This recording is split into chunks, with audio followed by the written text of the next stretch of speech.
Welcome to Whiteboard Friday. We've had lots of questions about economic growth. What is economic growth? Can it continue forever? Do we want to continue growing forever as a society? We're going to spend a few of the next Fridays just looking at those questions. First up, what is growth? Now, when most people talk about growth, politicians or bankers, those sorts of things, they're talking about GDP, gross domestic product. Now, that is the total of all transactions in the economy. So every time you pull out your wallet and you zip-zap that card, it all gets totaled up in a big database with all the government number crunches, and that pops out as our total GDP. And that is very different from progress, the stuff that we actually value, the stuff that we want to develop as a society. A couple of quick examples of that. There's some stuff that gets counted as GDP that doesn't really make us any better off. Good example at the moment is the Christchurch rebuild.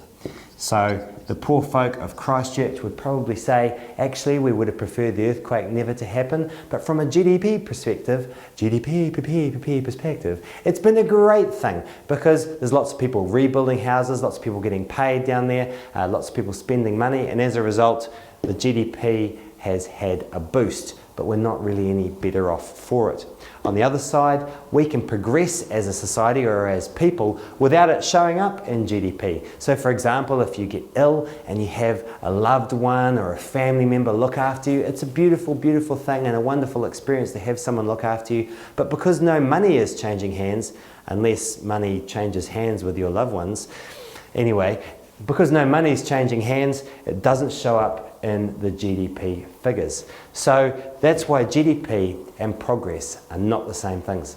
Another good example from the environmental sphere. This is a picture of a wetland. It's not a pineapple. Believe it or not, it looks like a pineapple. That's just my drawing. A wetland generates, for every hectare of wetland we have, about $40,000 worth of benefits for the whole of society. $48,000 worth of benefits. That comes from, because it cleans the water that goes through the wetland, and that creates a lot of food for tiny little fishies in our bird life, very rich places for our wildlife, and those fishes then go out and get fished by snapper fishermen out in the ocean. So lots of benefits that come from that 1 hectare of wetland. But all these benefits are shared by people in society, and so as a farmer, it can be worthwhile for them to drain that wetland and put dairy cows on it, even though that will only generate about $2,000 per hectare of benefit to the farmer. So you see, it's rational for them because that is the benefit they get directly, whereas they get very little of this benefit that goes to everyone.